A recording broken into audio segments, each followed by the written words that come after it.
being facetious? Well, I'm not going to tell you how old I am. You're in your 20s. You never ask a lady her age. Exactly. I know that. Okay. I was young. She was young. I was young. She was young. Yeah. I'm still young. From there, it took off. Yeah. What do you feel was your most memorable role? You know, they're all so great. I've had the pleasure of working with James Stewart, Betty Davis, Joseph Cotton, Ed Wynn. Wow. Jerry Lewis, who we just lost. Right. Yes. He was very dear to me. Jerry Lewis, I was on his yacht one day, and he said, okay, 145-foot yacht. And he said, okay, Valerie, he said, come here. He's steering the boat. He said, see that needle? You keep it right there. Keep it right there, okay? And I said, oh, okay. So I took the steering wheel, and he said, okay, I'll see you later. Don't veer off anywhere. I'm speechless. It's funny. That's the helm. He was different characters that you played over the years. Different characters. What costume that they made you wear was the one you had the most fun in? Oh, they're all fun. Kitty and Batman was a beautiful costume, I thought, and our costume designer on the Monkees, Gene Ashman, he was brilliant, and lots of fun out with Toby Willis. The part that I co-starred was lots of. As a matter of fact, my fans in England said that they used to try to copy. You know, they had their moms making costumes. Wow. So, yeah. That's cool. Have you thought about going back and start working again? I am working again. She is back. Oh, fantastic. I never stopped. Didn't you get the memo? I mean, if you're going to do these interviews, man, you got to read the paperwork, okay? I am not there to read. You didn't send me a copy. Well, but the pigeon decided they hit a cactus or something. Brock, follow the Motormouth Radio Twitter feed, which is new at the insistence of Jersey Mike, Jersey Jim. I'm sorry, and you'll see what's going on. Well, Brock, we now twit. We got to cut you because we have to go to a break and we have to reset and do some other business. So go ahead, go for it. I'm glad to touch Valerie. So nice to meet you. Speaking to you, and congratulations, and keep it up. It's a wonderful thing to see you. Take care, guys. I'll talk to you Thanks, soon. Brock. Take care, Brock. Bye-bye. All right, we are going to take a quick break. Instead of talking to Brock, I want to talk to you, Joe. We're going to so on Motormouth Radio for Ray Guarino, Joe D. I'm still here. Valerie, Andy, Mike. Rob's in the studio. We're all here. Let's do this. Let's do a little talking, and we'll be back in a minute. Hang out.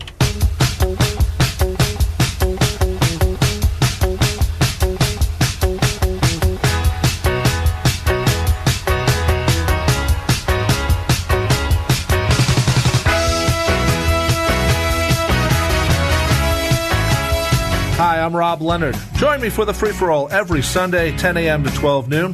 The Free-For-All is a free-form mix of rock and roll. If you remember, rock radio used to mix it up, but now they just play Hotel California every 18 hours. It's not a law, but they're working on it. So join me for the Free-For-All every Sunday, 10 a.m. to 12 noon.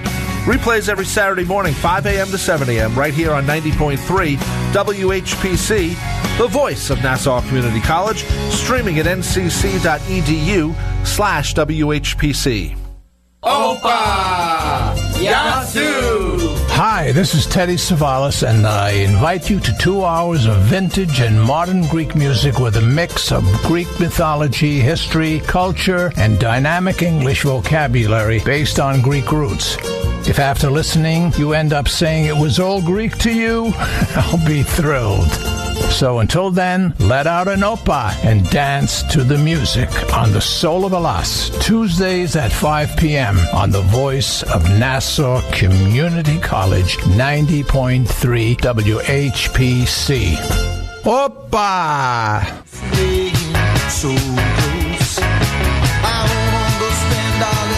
All right, talking to me, talking to you, talking to everybody. Southside Johnny is bringing us back. Yes, Joe's trying to do Greek, but it ain't working too well. Motormouth Radio, Ray Guarino, Joe D. Valerie, we're back. Andy, we're back. Yeah. I'm back. Everybody's back, yeah. Yeah, let's talk a little bit about the current stuff that you're doing, because I know you're still working. A part that I really enjoyed doing was, because usually I do comedy. You know, and so as evidenced over here, and we're not even trying. Yeah. So I played the part of a 200-year-old woman. Whoa.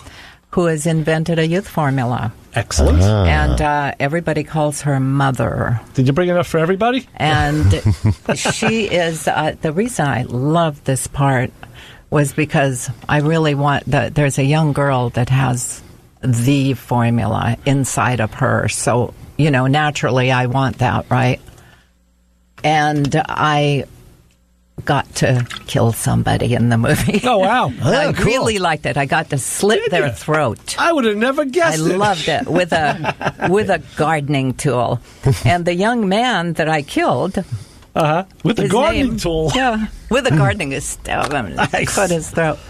His name is Chris Petrovsky, and he's a wonderful young man, and he's in Madam's Secretary now. Oh, yeah, that's a big show, sure. It's a big show. Excellent. Yeah, big show. So you'll see more of him. He's a very good actor. Very cool. How do you that's great you're still out there, yeah. How do you find it now working in today's system as opposed to the studio system? The original system that you came in on. Oh, I loved the old movie making days. You were hands-on with the director. The director took you off in a corner and told you, what he wanted, and now it's not really that way. It's colder, but some directors still work that way.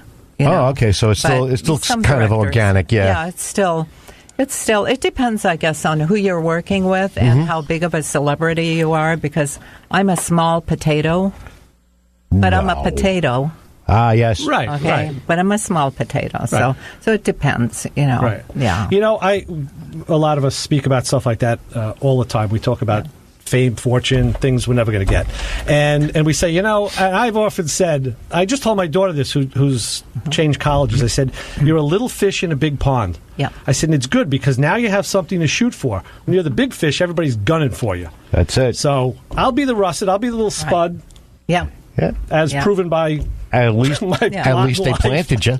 Yeah, exactly. Yeah. So, do you think? Do you find the people, the crew of people that work on the sets any different today? I'm sure they're all younger. No, they're not different. The crew is fantastic. Mm-hmm. They are the ones that support you. They're the unsung heroes that we were just talking about. The guys behind they're the the unsung heroes. Without them, I mean, the crews they uphold you, they lift you up. Yeah. Right. And they got your back. Yeah, they do. Mm-hmm. They do. And no, they're not different at all. Okay. These days, there's still wonderful people that watch your back. Very knowledgeable, very professional, very caring for the people in front of the camera. Yeah, absolutely. They were probably young then, but since everybody was younger, they were closer in age.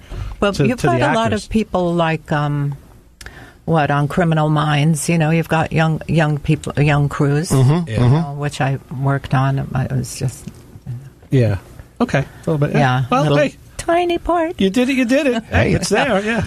Yeah, absolutely. But can I talk about my brothers, my monkey brothers? Absolutely.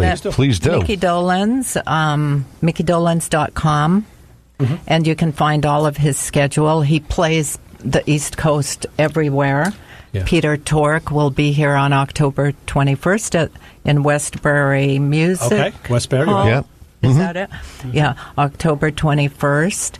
And who am I leaving out? Mike Nesmith. Michael. He was always my favorite monkey. Infinity Tuesday. Yeah. You've got to read that. I don't know if it was a hat or what, but I was a Mike Nesmith guy. He's a wonderful young man. They're like brothers to me. Right. If I may, guys. By all means. Yeah. But they're like brothers to me. Mm-hmm.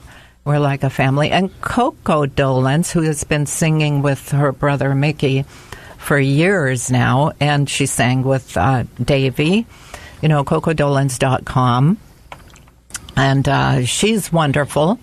She's was over at 54 Below. She did her own show. So we're a big family, and you're still out there. Yeah, it's not just the.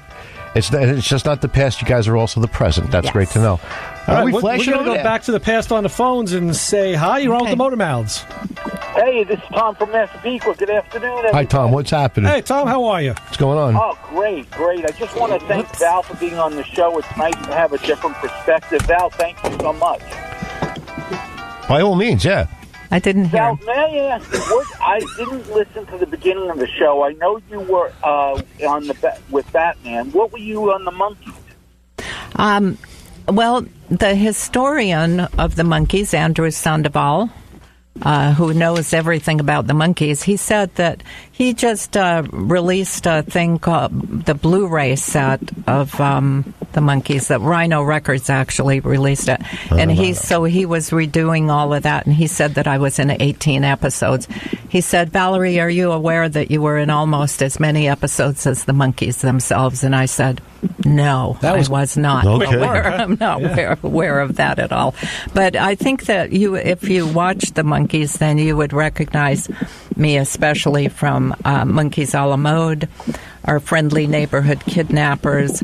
Some Like It Lukewarm, that with Dina Martin, right, where we're on that stage, ended up in Life magazine. And the Collectors, the 60s, the era that changed everything. And it's a collector's magazine. Well, thank you for sharing that. Yeah. May I ask you, being in L.A., say in the 60s, there must have been some very cool cars in that day, or car shows. This is an automotive show, Valerie. Yeah, there was cool cars. My father loved cars, and I did too. We had a little 190 Mercedes.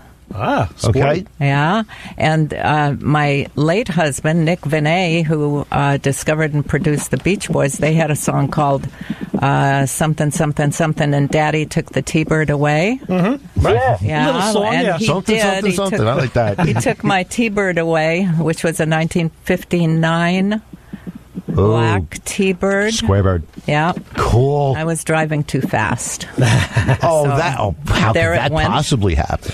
Wasn't there a time where the Monkees drove over to your place in the Monkey Mobile? Yep. Tell us about that. That's pretty interesting. Okay. They the producers right after the pilot sold, we were going to start filming, regular shows. The producers gave them the Monkey Mobile, and they said, "Get to know each other, guys. Go drive around town, have a good time." And so they all looked at each other and went, "Yeah, where do we go?" And Peter said, "Let's go to Valerie's house." Yeah, and they all came over to my house with the Monkey Mobile. Whoa! And I wasn't home. Oh, jeez. And neither was my roommate. Only the dogs were there. Oh, boy. Did the dogs at least get to go? Peter told me later, he said, when I told the story, Mickey said, "Yeah, your house was in the valley. It was in Sherman Oaks at the time." Okay. So, yeah. Well, the neighbors had a nice time that afternoon. Yeah, lucky them. Yes. Hey, Val, do you have any stories of Laurel Canyon and the music business? Did you ever hang out and party with any of those people up that way? Yes, Mickey lived in Laurel Canyon, and he, had an open door. Everybody was in and out of his house all the time. We were young, we were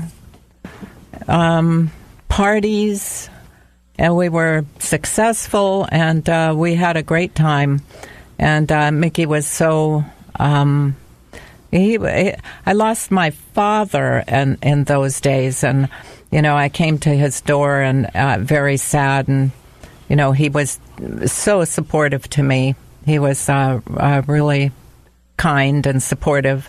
Didn't realize it, but he had lost his father, right before that. So, we met a lot of people. I met Harry Nilsson, who has that song "Everybody's Talking," who my late husband produced, Fred Neil, who did the original Everybody's Talking song, the writer. And so we met a lot of people. Mama Cass, I never met Mama Cass, but I heard that she was a sweetheart. Everybody loved her. Nareet Wild, who was a photographer. Henry Diltz lived in the canyon. Joni Mitchell. They were all there. Place to be. Yeah. David Crosby, did you meet them? David Crosby I've met. I wouldn't say I really know him, but he knows me. Okay, so let me ask you this, Val. Yes. Did you perform in any of Zappa's experiments? Of what? Frank